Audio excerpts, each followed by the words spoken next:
Welcome back with the Fox News Alert. The Trump administration steps up the fight against drug smuggling and narco-terrorism as reports claim President Trump has been briefed on updated military options targeting Venezuela. So this is ratcheting up. And welcome to a brand new hour of America's Newsroom. I'm Dana Perino. Bill Hemmer's off today. Good morning. It's his birthday. Yes, happy birthday, Bill. Happy birthday, Bill.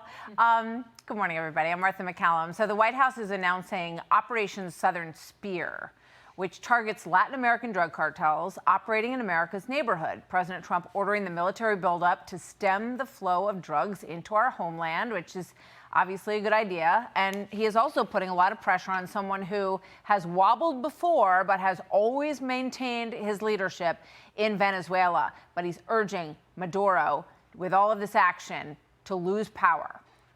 And as the mighty aircraft carrier USS Ford approaches the waters off Venezuela, Secretary of State Marco Rubio has a warning for the Maduro regime. This is a counter-drug operation. The president's ordered it in defense of our country.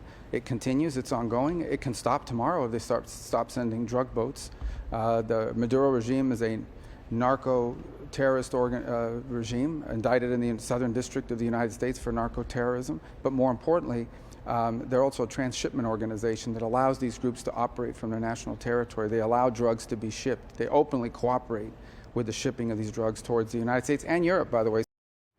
Let's bring in Chad Wolf. He's a former acting Secretary of Homeland Security, and he's now director of the America First Policy Institute. Chad, here's General Jack Keane on sending the USS Ford that way. What the Trump administration is attempting to do is demonstrate to the elites that are surrounding Maduro that it's not worth keeping this guy in as our leader. As an Army guy, I can tell you full out, the #1 symbol of American military superiority is that aircraft carrier that's sitting now off the coast of Venezuela. Chad, I imagine that you don't send the USS Ford if you're not serious. Well, I think that's right, and I would agree with the general there.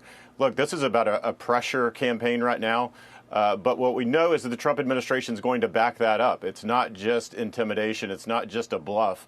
I think they are looking, if there's not a change in Venezuela, as far as the narco-terrorist organization that Maduro runs, that if there's not going to be a change, then the Trump administration will take this to the next level, and they will eliminate that threat that's killing hundreds of thousands of Americans every year.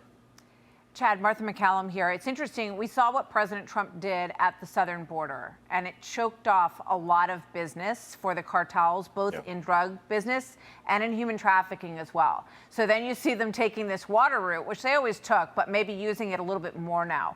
What do you think they do? What is their next idea to try to get this stuff into the United States, or is this the last avenue? I don't know that this is the last domino. Look, these are multinational organizations that they're not going to stop. They're going to continue to try to not only smuggle illicit narcotics into the United States, but they're a criminal enterprise, so they're going to continue to do a number of things. Look, I think that, to put this in the larger context, though, this is not just about targeting with kinetic action drug boats, there in the Caribbean. The Trump administration, really from day one, has had a coordinated strategy here to deal with this illicit narcotics coming into the country. And so whether that's designating a foreign terrorist organization, all the border security measures, we just saw the FBI Director Patel over in China talking to them about precursors to fentanyl.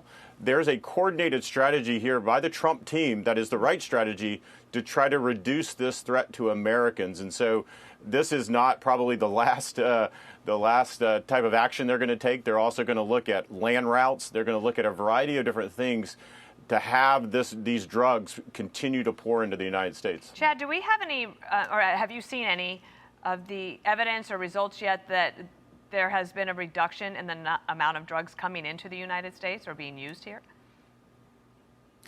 Well, I think it's probably a little too soon for that. Some of these strikes, we're a couple of months into this. I think that's something that the Trump team will take a look at. I think, when you look at the value, the street value of these illegal narcotics, if that starts to certainly go up, that means that there's a supply issue that they're dealing with as well.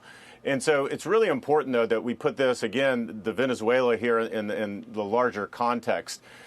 for far too long, a lot of these narco groups have just been criminal enterprises. But what we see in Venezuela, Cuba, and to a lesser extent Mexico, is that there is state sponsorship. They are backed by the political and the ruling class now.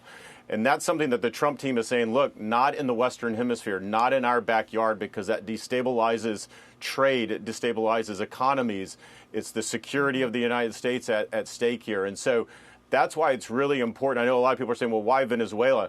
It's in our backyard, and the Trump team understands that, and they realize that, and they're taking that action.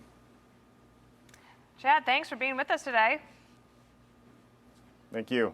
Thanks, Chad. I'm Steve Doocy. I'm Brian Kilmeade. And I'm Ainsley Earhart. And click here to subscribe to the Fox News YouTube page to catch our hottest interviews and most compelling analysis.